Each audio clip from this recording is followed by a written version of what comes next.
Okay, question 8 is the roots of polynomials question. It's a little bit unusual in that they've given us they've given us a root. So if I take that as, say, alpha, my first root, we can straight away say that the conjugate of that is also going to be a root. So that's definite.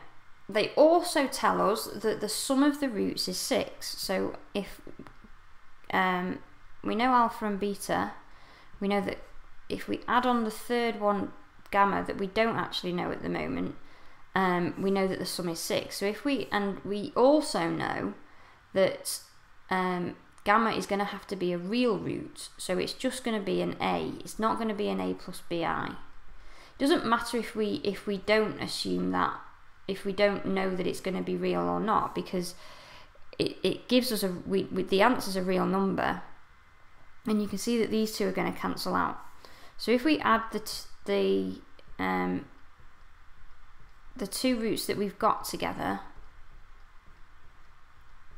plus, I shouldn't have used a because there's an a in the question, let's use, I don't know, p.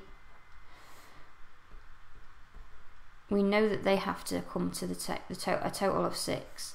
As I said, the imaginary parts cancel, and so we've got 2 here, plus p needs to be 6, so p must be 4. So we know that the third root is just 4. That's going to be useful later on. The next thing I'm going to do is work out a. We can find out a by using the fact that the sum that they've told us, the alpha plus beta plus gamma, which is 6, also is equal to minus, normally we would say minus b over a.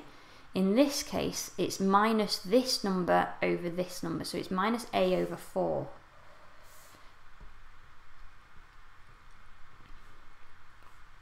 So if 6 is equal to minus a over 4, a must be equal to negative 24. So I can fill that in. If we then consider the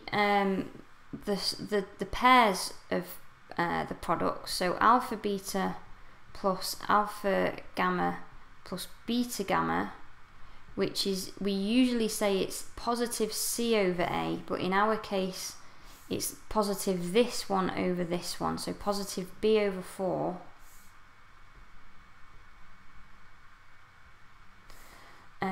And we have all the roots, so we can just start substituting those in. So alpha beta is the product of the two complex roots, and I'll write all this down, but I'll work it out in a sec. I want to write it all out first. So this is going to be the 4 of 1 plus 3 over 2i and 4 of the 1 minus 3 over 2i, and that has to equal b over 4. So this is going to help us find b now.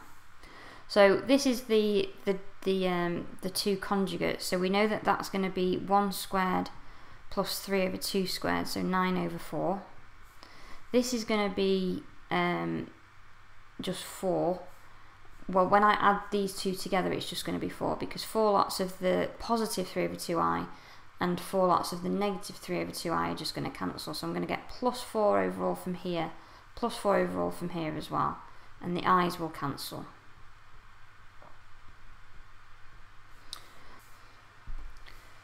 So if we times everything by 4, we're going to get 4 plus 9 plus 16 plus another 16, which is going to be 20, 36, 45. So b is equal to 45.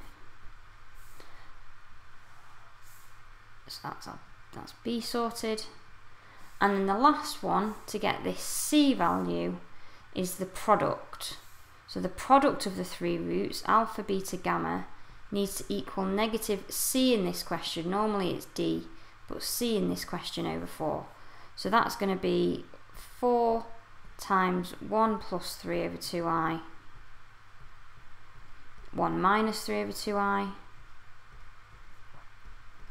equal to minus c over 4. Again, the product of the when we expand the brackets here, we're going to get what we had before, so we're going to get 1. So I'm going to bring let's bring the minus 4 up as well. So we're going to get 1 plus 9 over 4. So that is going to be